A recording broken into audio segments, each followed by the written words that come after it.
Do you want to communicate with more clarity and confidence at work? Whether you're giving a presentation or speaking up in a meeting or talking with a colleague from overseas. I'm Helen Iwata from Sasaga Communications in Tokyo, and I can help. In this video, I'd like to share a short story and 2 quick tips. The other day, I was coaching a Japanese executive for her upcoming presentation. She told me at the beginning that her English was very bad, but it wasn't at all. As we were having a conversation at the beginning of the session, I could understand her perfectly well. She was smiling, we were having a very enjoyable conversation. And then she stood up to rehearse her presentation, and her face went really serious. I thought, oh no, is this some bad news about the company?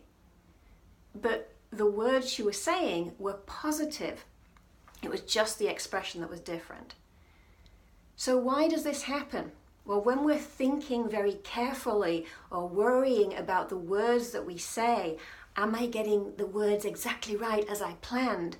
Then we put stress on ourselves, and that shows in our face. And I remember this especially from the days when I was giving presentations in Japanese in the early days. I was worried about getting my Japanese right, and this sort of thing happened a lot. But when we do that, we lose the connection with the audience. So that's mottainai. How can we overcome this?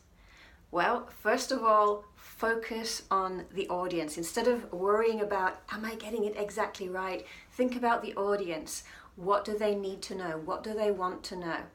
And have a conversation with them. I know it's not easy, it takes practice. And that's where the second tip comes in. I recommend that you use a smartphone to video yourself, so then you can see what your facial expression actually is.